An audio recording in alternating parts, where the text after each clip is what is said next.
My name is Sandra. The chaos in the dining room still echoes in my ears. My brother, Jake, sat there in shock, his face as pale as a ghost. My mother, Emily, was sobbing uncontrollably, and my father, Richard, was red-faced, demanding answers. It was a far cry from the haughty family gathering that had been going on just moments ago. I remembered walking into my parents' opulent mansion for the annual family dinner. I was wearing a simple yet elegant black Dior dress, but they were too caught up in their world to notice the brand. Jake's voice boomed across the marble foyer. "Oh, look who finally graced us with her presence. How's that little tech thing of yours, Sandra? Still playing at being an entrepreneur?" I forced a smile, thinking about the documents waiting for me at my real office in the city center skyscraper. Those papers would change everything the next day. The living room was filled with the usual crowd. My sister-in-law, Lily, was dripping in Cartier jewels. My parents beamed with pride at Jake, who had built a seemingly successful company called Summit Technologies. Jake, with a glass of champagne in hand, was holding court near the fireplace. Summit Technologies just had an amazing quarter. "We're expanding into 3 new markets," he said, throwing me a condescending look. "I'm sure your little startup is doing okay too." If only he knew that his so-called success was about to come crashing down. My mother, Emily, touched my arm. Her diamond bracelet sparkled in the light. "We're worried about you, dear. Your little business has been a struggle. Maybe it's time to get a proper job. Jake can always find a place for you." I took a sip of champagne and calmly replied, "Business is going great, Mom." Lily scoffed. "Please, we all know you're struggling. The gardener's son saw you working late at that tiny office downtown." That tiny office was just a front.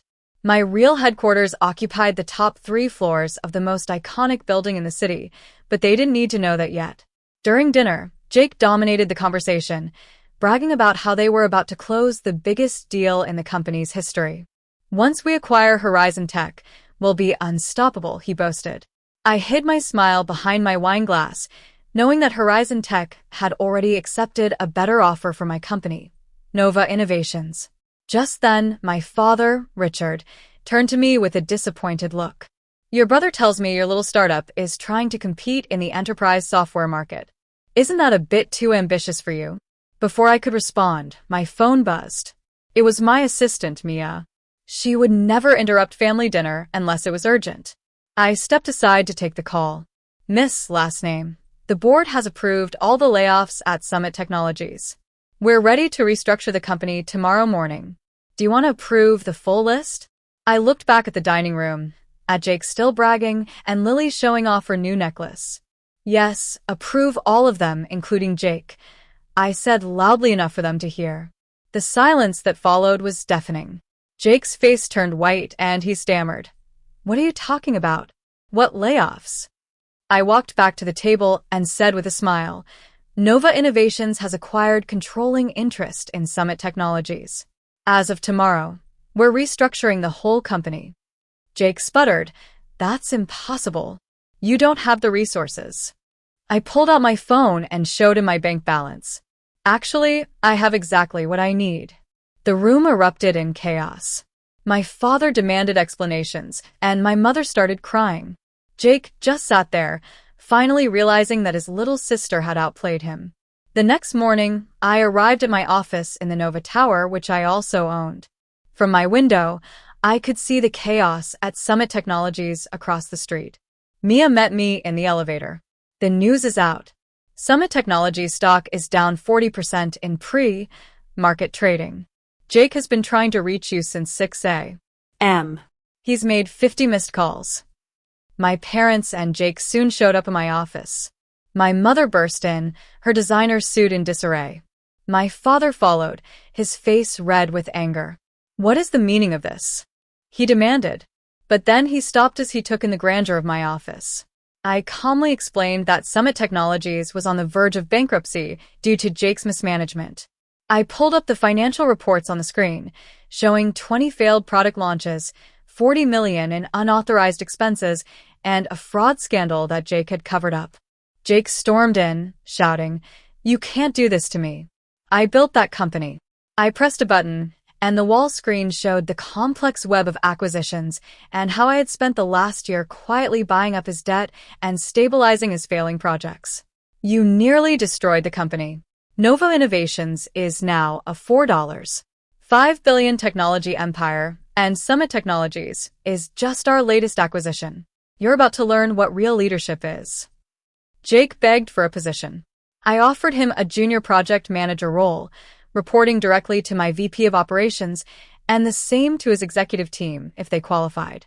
Lily, unfortunately, was out of a job in the new structure. In the following weeks, Summit Technologies underwent a remarkable transformation. Jake surprisingly accepted the junior position. On his first day, he arrived in his expensive Armani suit, only to find himself in a small cubicle next to the employees he used to ignore. Lily tried to bargain with me, but I showed her the screenshots of her social media posts spreading rumors about my company. She left in tears. My parents took some time to come to terms with the situation. They first tried to guilt-trip me, then bargain, but eventually they accepted it. 1 month after the takeover, at the board meeting, my father said, "I may have underestimated you, Sandra. When you started your company, I thought you were being stubborn. But now, I see you were creating your own path." I replied, "Thank you, Dad. This isn't about proving you wrong. It's about proving myself right." Under Nova Innovations' leadership, Summit Technologies thrived. Jake learned the business from the ground up and was promoted 6 months later. Lily started a small lifestyle blog and found success by being authentic. At the next annual family dinner, the atmosphere was completely different. My father raised his glass and said, "Nova Innovations just had another record quarter. Sandra, would you like to tell us about the new blockchain initiative?" I looked around the table. Jake was nodding encouragingly, and my mother was looking at me with pride. I stood up and said, "I'd like to propose a toast to family, to success that comes from building something meaningful, and to small beginnings, because sometimes the greatest empires start with a startup that no one believed in." As I drove home to my penthouse later that evening, I thought about the journey from the mocked startup to the empire that changed my family's perception. Sometimes, the best way to succeed is to build something better than what others have destroyed. And small beginnings can lead to the biggest transformations, especially when no one sees it coming. A few days ago, a young entrepreneur came to pitch her startup to Nova Innovations. She was nervous, saying she had no big-name connections or fancy degrees, just an innovative idea. I thought about my own journey and decided to invest in her company. After all, every great empire has to start somewhere.